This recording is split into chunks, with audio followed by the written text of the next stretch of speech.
Who raised you more, your parents, your grandparents, or someone else? My brother dragged his key along the side of my new car the same way he drags his feet on every responsibility he owes to other people, and when I stared at the fresh wound and asked him if he was out of his mind,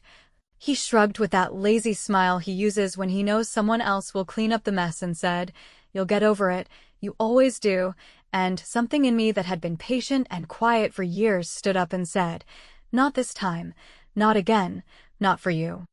I did not yell, because yelling gives him an audience and a way to play the victim, and I did not cry, because tears have always been the currency our family uses to buy forgiveness for him. So instead, I took a very slow breath that tasted like old memories of broken things and unpaid debts and hand-me-down apologies, and I told him very calmly that he needed to sit down, that he needed to listen, and that if he interrupted me, I would treat the interruption as an admission that he knew exactly what he had done and had decided it was fine, and you should have seen the way he laughed, because he thought I was bluffing the way I used to bluff when we were teenagers, and I threatened to call Mom. The way I used to bluff when we were in our 20s and I said I would never lend him money again. The way I used to bluff when I told myself that keeping the peace was the same thing as having peace. Here is what I told him, and I made sure each word landed, because I wanted him to feel that I was done speaking his language and had switched to mine. I told him the car was mine, bought with my money, insured under my name, and entitled to respect not because it is shiny or new, but because I am a person who works and pays and handles things. And I told him I had photos of the scratch from multiple angles, because I finally learned that documentation is the only language that irresponsible people understand, and I told him that I would be taking the car to a body shop that afternoon for a written estimate, and that the estimate would not be a suggestion, it would be a bill with his name on it. And I told him that if he wanted to be treated like family, then he could start by behaving like family and repairing what he broke without being begged. He rolled his eyes and muttered something about how I always make everything dramatic, which is hilarious coming from a man who can make a coffee run into a crisis, and he said I should relax, because it is just a car and I always bounce back. And I reminded him that bouncing back is not the same as being okay, and that I was tired of bouncing back from him, and then he threw out the line he has used 100 times, and will probably try to use 100 more, the one he said when he lost my headphones, and when he cracked my tablet, and when he spilled a drink on my laptop. He said, "Come on, you know you will get over it," and I said, "You are right, I usually do, but today I will get over it by stepping right over you." I left him standing there with his eyebrows up and his mouth half open, and I went inside and sent myself an email with the photos and a timeline, because I have learned that the only way to stop rewriting history with people like him is to write it down while it is still fresh, and then I called the non-emergency police line and filed a property damage report. Not because I wanted to see him in handcuffs or because I believed the system would deliver something perfect, but because I wanted a case number that could not be apologized away at Thanksgiving, and the operator asked if I knew the person responsible, and I said, "Yes, my brother," and I said his full name and spelled it. And when she gave me the number, I wrote it on a sticky note and put it in my wallet, not as a threat but as a boundary I could hold in my hand. At the body shop, the manager did not care about the family drama. He cared about the paint depth and the panel alignment and whether the scratch cut through the clear coat, and I appreciated that because it felt like the first sane thing all day. And when he told me it would not be cheap, I said, "I know," and he printed the estimate with a neat total at the bottom and a line for the responsible party, and when he asked whose name to put there, I said my brother's name out loud, felt the shape of it in my mouth, and watched letters appear that, for once, would carry weight. On the way back, I thought about every time I had backed down because the family wanted peace, every time I had forgiven because I did not want to be the difficult one, every time I had believed that if I kept things light and friendly, he might grow up on his own. And I realized that hope without boundaries is just fuel for someone else's fun, and that realization made me feel steady in a way I had not felt in years, like I had finally picked up a tool I should have been using all along. I texted him a photo of the estimate and said, "Here is what you owe," and I included the case number and the appointment date, and I told him I expected payment by the end of the week. Not a promise, not a partial, not a plan to plan, actual payment. And I told him that if he needed a payment plan, he could work it out with the body shop like any adult. And he responded with a string of excuses dressed up as jokes, and he tried to pivot to how I am being harsh and how family should be graceful. And I said, grace is not the absence of consequences. Grace is me giving you a clean path to do the right thing. And he said I was overreacting, and I said, I already reacted appropriately, you just are not used to appropriate. Now here is the part that is going to sound small but felt huge, because revenge does not always arrive with fireworks. Sometimes it arrives like a door closing and a lock you finally use. And this was my lock. I went into our family group chat. The same one where he performs his charm and collects his excuses, and I posted the same photo and the same number and the same expectation, and I wrote that I loved my family and would not be discussing this privately or emotionally, that I was handling it as an adult, and that any attempt to turn this into a guilt parade would be ignored. And then I put the conversation on mute and went on with my day, and the silence that followed was not empty. It was strong. It was mine. It was the sound of me not negotiating with a person who treats my patience like a blank check. For my first act of payback, and yes, I am calling it payback because honesty is cleaner than pretending, I logged into my auto insurance account and added a driver incident note with his details and the case number. Which means that if he tries to play cute and drag his feet, the paper trail will move with or without him. And then I set a calendar reminder that said, end of the week, escalate if unpaid. And when I looked at those words, I felt something like relief. Because escalation was no longer a scream or a threat or a family brawl. It was a plan, and plans are harder to gaslight than feelings. He kept texting me little jabs about how I was being cold and how I always come around, and I let the messages stack up without answering, because not answering is a choice too. And when he finally wrote, "You will get over it," I typed back, "I already did." And I meant it, because the moment I moved this out of the theater of our family and into the realm of documented reality, I climbed out of the old loop, and what he did not know, what he could not have guessed when he made that scratch and smirked, was that the estimate and the case number were only the first step, and that the next step would not be a plea or a lecture. It would be paper he could not joke away, and if he thought the group chat was rough on his ego, he had no idea what was already waiting with his name on it. If I am being honest, the scratch on the car only ripped open something that had been threadbare for years, because the real story is not about paint. It is about a brother who learned very early that if he smiles wide enough and shrugs at the right time, then someone else will hold the bag, and a family that kept telling me to let it go because boys will calm down, because he is stressed, because he is trying. While I was the one patching holes, replacing things, smoothing over calls, and pretending I did not mind when my name showed up on bills I did not make and apologies I never heard. And I can see now that I helped write that script every time I accepted the role of the reliable one who absorbs the damage so the show can go on. It started the way these things always start, not with a big disaster, but with little nicks that you are told do not matter. Like when we were kids, and he rode my bike straight into a curb because he wanted to see how high it could jump and then handed it back to me bent and squeaking while Mom said he did not mean it and Dad said he would take a look on the weekend and I should just ride the old one. For now, or years later, when he borrowed my laptop for a few days and returned it with a flickering screen and a story about how it must have been a defect and I should talk to the store because they are usually nice about this kind of thing, and I remember calling customer service after work like a clown, explaining a problem I did not cause while he was already out the door, laughing, and in hindsight that was the tuition I paid to the University of Enabling.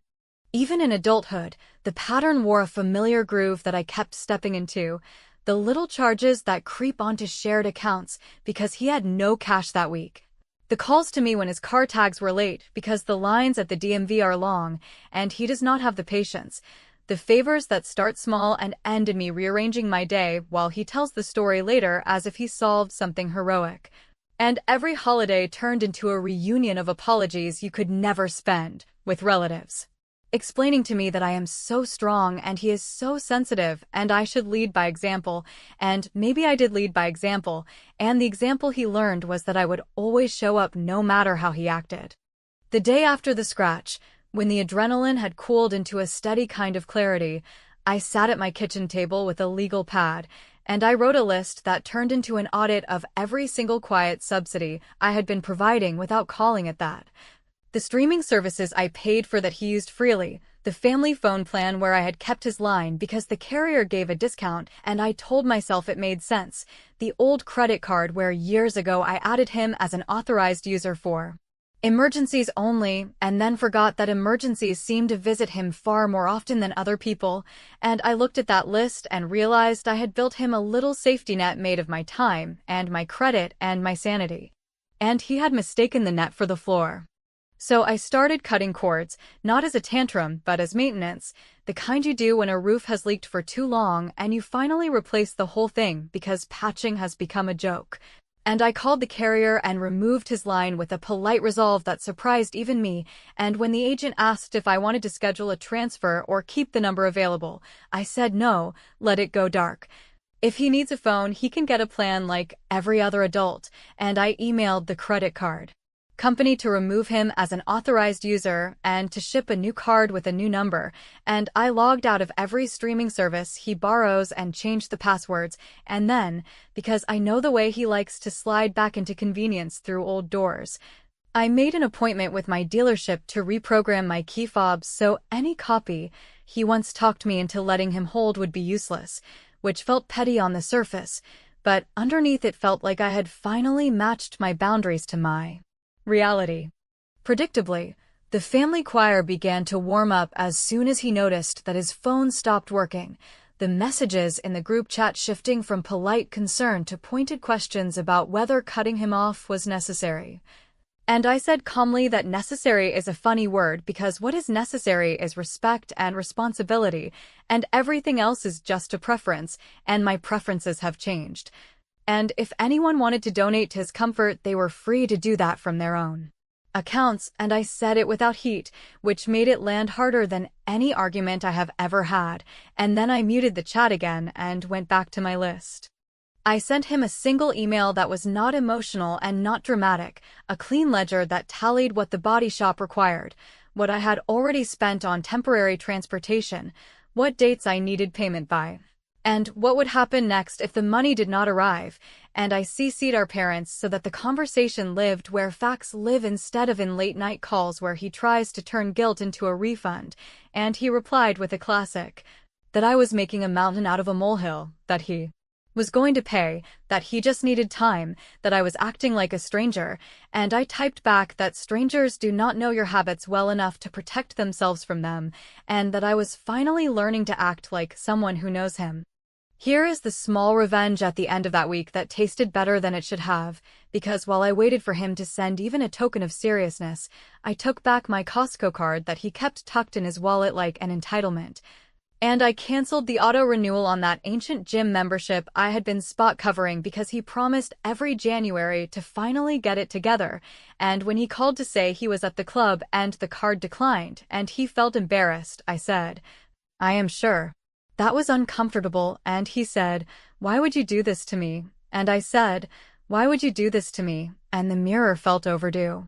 Then, because the universe sometimes puts the bow on top of your resolve, I came home and found a pile of mail my neighbor had accidentally collected while I was out. And tucked inside was one of those glossy pre-approval packets addressed to my brother that must have been forwarded from our parents' address, because he uses mine for packages when he does not want them to go there, and I held it without opening it,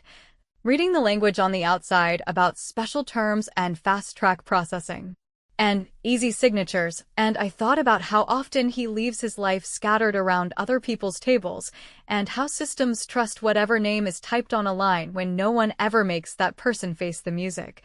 And I felt the outline of a new idea form in one long, steady line, the kind of idea that does not shout, the kind of idea that sits in your chest and hums. And I knew I would sleep well for the first time in a while because I had finally stopped being his cushion and had started being his consequence, and the next move, the one I had not told anyone about, was already beginning to write itself in my head. The truth is that most people think revenge arrives in a flash, in the heat of anger, with slammed doors and shouting matches and dramatic exits, but I learned that the most effective revenge takes root in silence, when the noise dies down and you have room to think. Because it is in that stillness where every pattern you have lived through suddenly lines up like a row of receipts, and you finally realize just how much you have paid for someone else's carelessness. That week, after cutting off his little lifelines, I stopped reacting and started planning, and it felt different than anything I had ever done before, because this was not about proving a point to him or begging for recognition from the family. It was about me reclaiming power I had handed away piece by piece over the years, and deciding that the next chapter would not be written on his terms.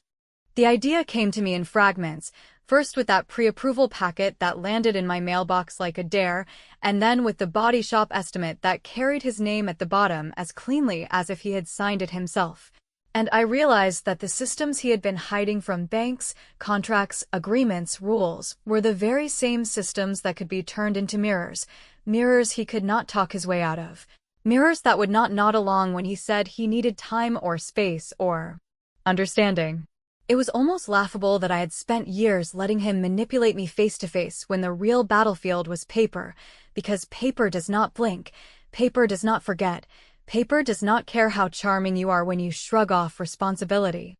I started with research, quiet and steady, reading the fine print of every contract I could get my hands on, scrolling through lease agreements, financing terms, liability clauses, the boring stuff most people skim, and as I read,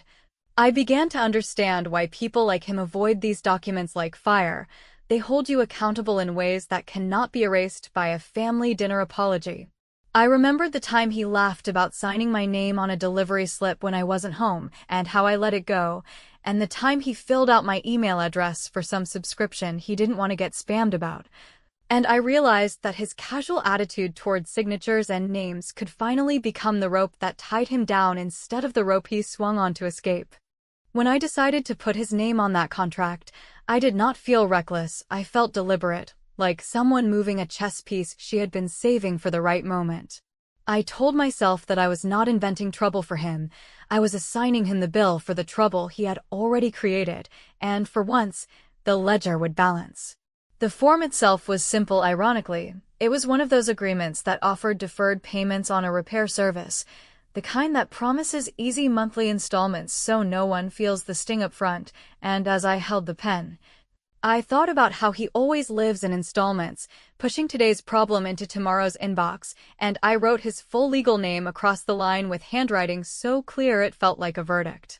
Was I nervous? Absolutely, because a lifetime of being the one who cleans up the mess makes your body believe that breaking the pattern will bring disaster. But underneath that nervousness was something sharper, something steadier. The realization that I was not stealing from him or framing him. I was handing him the very responsibility he had mocked me for carrying alone. I kept my face calm when I dropped the paperwork off, thanked the clerk for her time, and walked out without looking back, because if I looked back, I might have softened, and soft is the language he knows how to use against me.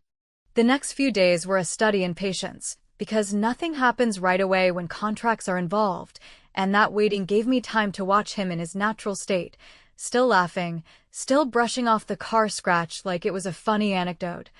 still texting me snide remarks about how I should lighten up, and it almost fueled me, because I knew that every word he spoke was being clocked against a reality he had not yet seen. He thought I was sulking, the way I always sulked before I eventually gave in, but this time, the silence was not surrender, it was strategy, and I let him believe what he wanted, because his disbelief was the perfect cover for what was coming.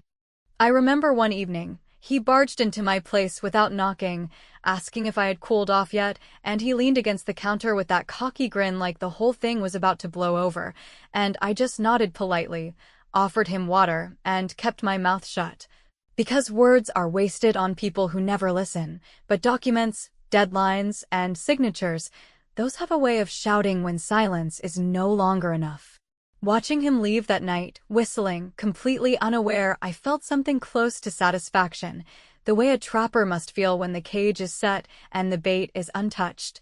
knowing that the moment is coming when arrogance meets consequence.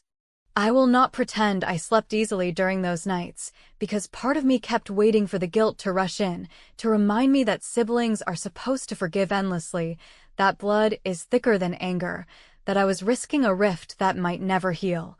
But each time that thought arrived, I remembered his voice saying, "You'll get over it," and I realized that what he meant was, "You'll swallow it, you'll silence yourself, you'll play the fool for me again," and for the first time, my answer too. That voice was no, I will not, because I deserve better than being the floor mat you wipe your feet on when life gets messy. The plan was not about hurting him for the sake of it. It was about building a structure where his behavior finally had walls to bounce off, and he would not be able to charm his way out or guilt his way free. And I knew that when those notices started arriving. When the numbers became real, when his name was printed clearly and tied to something he could not shrug off, he would finally taste what it feels like to carry the weight he had been dropping on me for decades. And in that thought, in that certainty, there was a strange calm. Because for once I was not waiting for an apology that would never come, I was waiting for reality to speak on my behalf, and that voice, I knew, would be louder than mine had ever been. And so the plan was set, written not in threats or family drama, but in ink, in binding terms, in a system bigger than either of us, and as I folded the copy of the contract and tucked it into my drawer, I smiled. Not the smile of someone who won a petty game, but the smile of someone who finally realized that the game had been rigged against her all along, and had found a way to flip the board. He thought I would get over it, but what he did not understand was that getting over it can also mean getting even, and I had never felt more certain that the days of excuses were numbered. The first ripple did not arrive with drama. It arrived the way real consequences usually do, with a routine phone call that he almost ignored, because unknown numbers are beneath him unless they carry compliments or convenience. And when he finally picked up and learned that a representative was calling to confirm the responsible party on a repair agreement that listed his full legal name and contact information exactly as he hands it out when he wants a discount or a favor,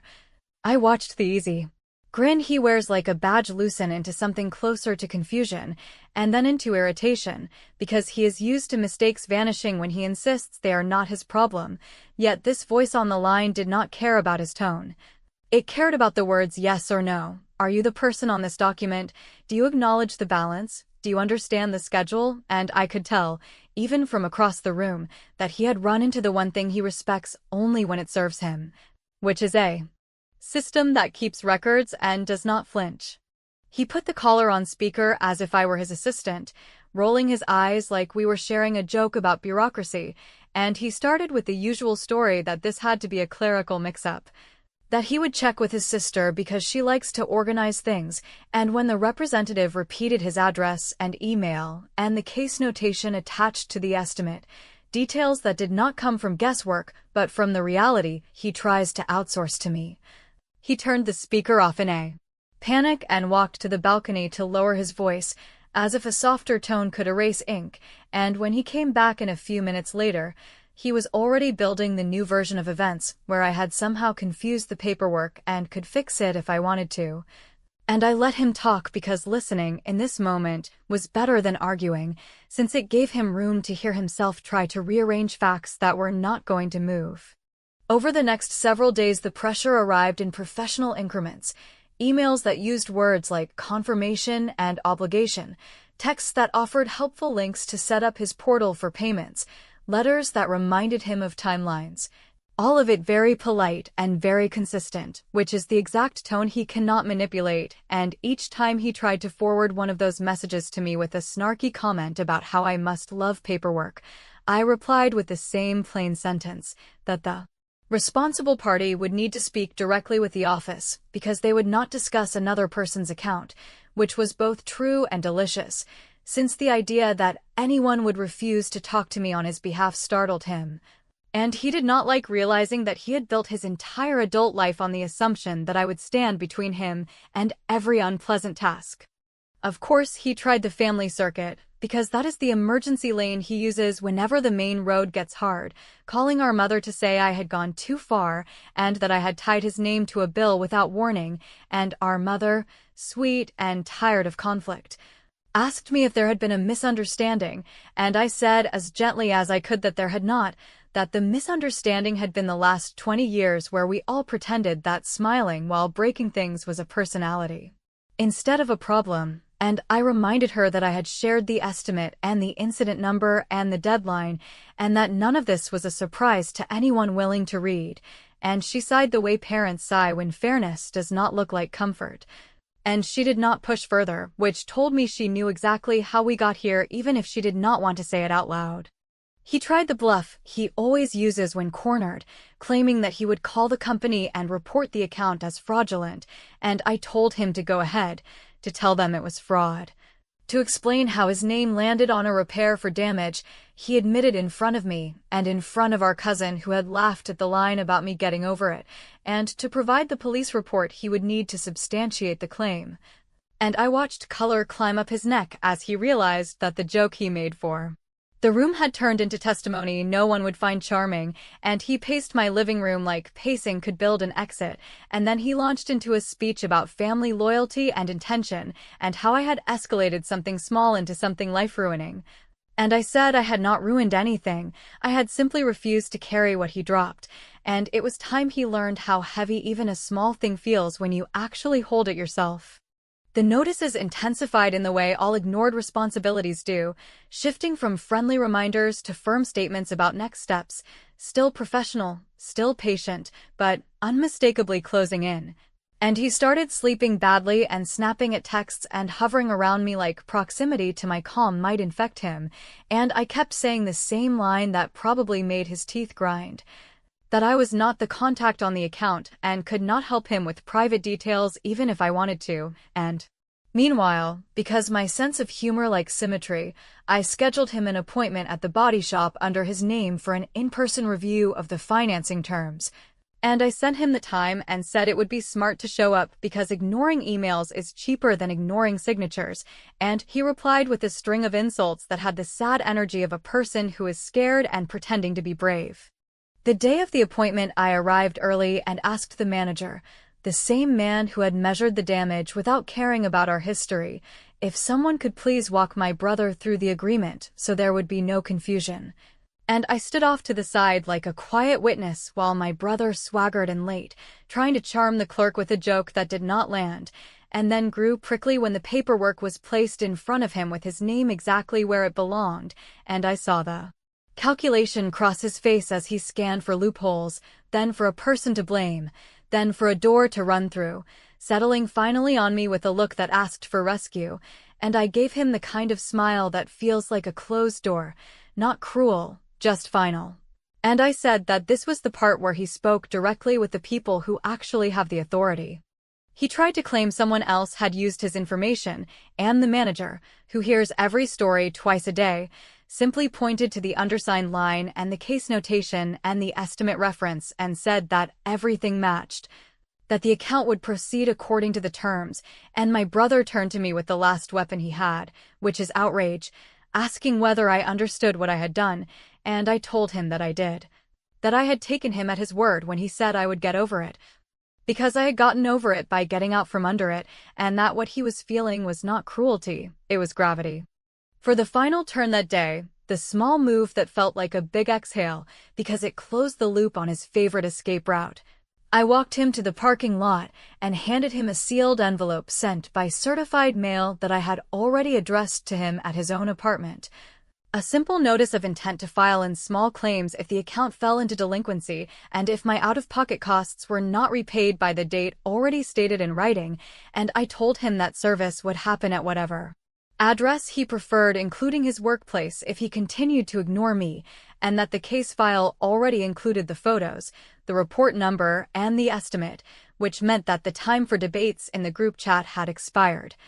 And as he stared at the envelope like it might bite him, I said he should read it carefully because the next document would not be a letter, it would be a summons, and while he stood there swallowing a dozen half-finished excuses, my phone buzzed with a new email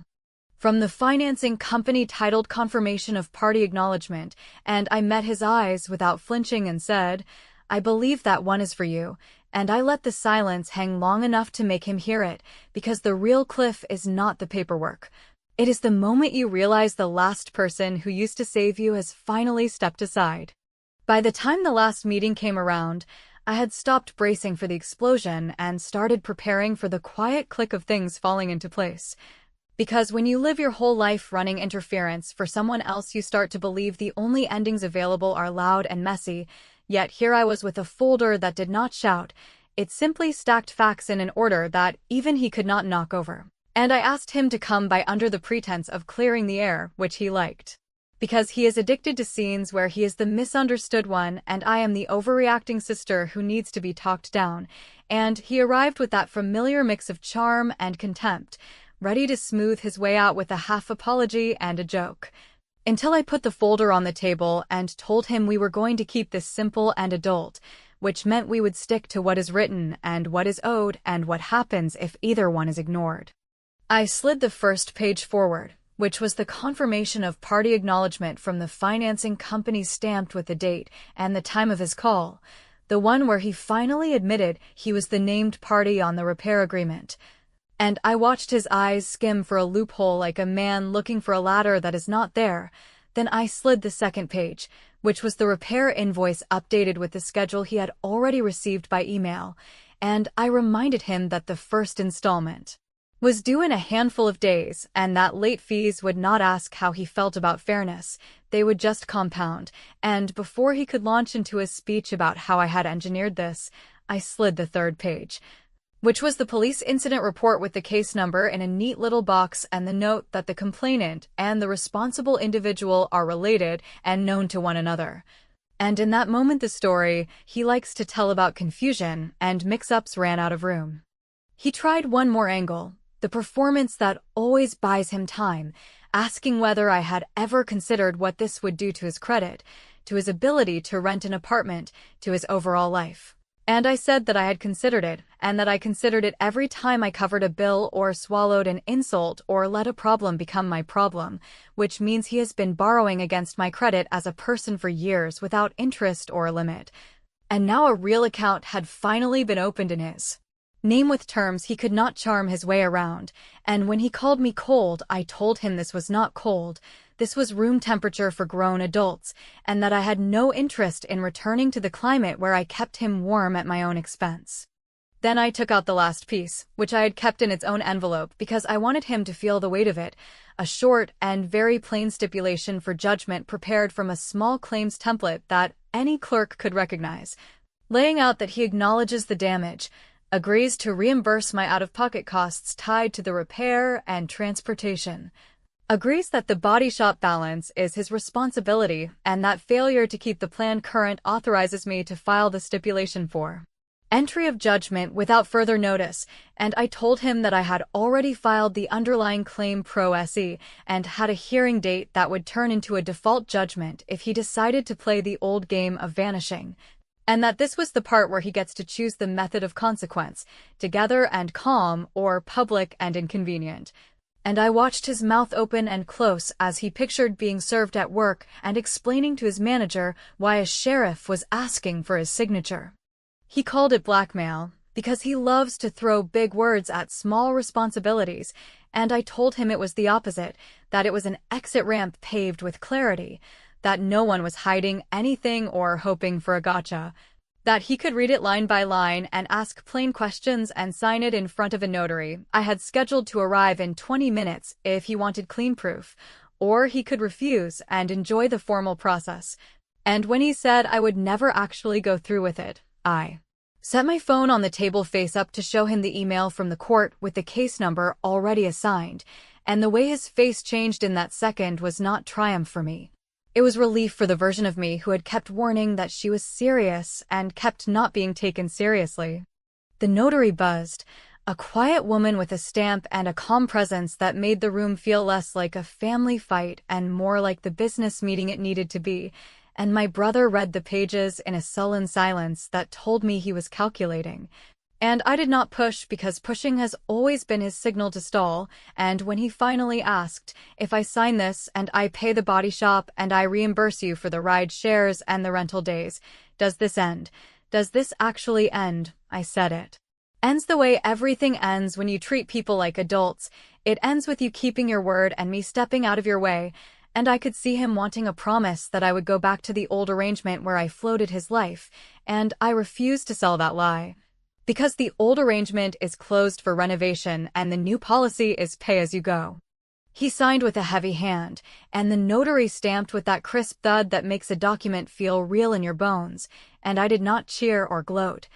I simply made the copies and handed him his set and said I expected the first payment to post before the due date because we both know the first payment is where serious people announce themselves, and I emailed the body shop while he sat there, copying him and the manager and the financing address, confirming that the responsible party had executed a stipulation acknowledging the balance and that I would withdraw my small claims matter upon receipt of the final reimbursement from him as outlined, and the manager replied within minutes with a thank you and a link he could use to enroll in autopay. And I turned the laptop so he could see it, not because I need to monitor him like a child, but because history says he will stall until a deadline breathes on his neck, and I am done waiting for other people to exhale so I can live. For the last move, the one he did not see coming because it does not look like revenge from a movie and yet it lands with more force than any shouting match we could ever stage. I opened a new email to our family thread and wrote a short note that said the car repair and related costs had been resolved between the responsible parties with a signed plan and that there was no need for anyone to mediate or opine, and that going forward I would not be answering messages that tried to turn my boundaries into a group project, and then, before hitting send, I added a single line addressed to him alone, that I had filed a fraud alert with the credit bureaus on my own file and placed a permanent freeze, which means the days of him using my name for convenience were over forever, and that any attempt to test that boundary would be met with police reports instead of phone calls, and when I sent it, the thread went silent in the best possible way, because silence finally meant respect instead of avoidance. He stood up like a man leaving court, muttered that I had changed, and I said that was the nicest thing he had said to me in years, because change is what you call it when someone stops letting you win by cheating. And he asked if we were still family, and I said of course we are, which is why I am making sure we have a shot at a future where I am not resentful and you are not dependent. And he laughed once the way people laugh when they are out of lines. Then he pocketed his copy of the stipulation like it might burn a hole if he held it too long, and he left without slamming the door, which felt like a miracle I did not expect to get. Weeks later, the payments posted on time like little proof points that the world had not tilted off its axis just because I stopped cushioning it for him. The repair finished and the car looked the way it should look because I paid for the right work to be done and the shop did it, and I drove without flinching at the memory of that scratch because the story it told now had a different ending. And when he texted me a short message that said he had made the second payment and that he was going to keep making them because he did not want to see his name in court records, I felt something that was not vengeance or guilt. It was the clean feeling of a win you earn by doing the unglamorous work of refusing to be the soft place where other people land. And as for whether I went too far, I will let the results answer that, because the only person who gets to decide how much is enough after a lifetime of being told to get over it is the one who had to carry it, and I am done carrying what does not belong to me.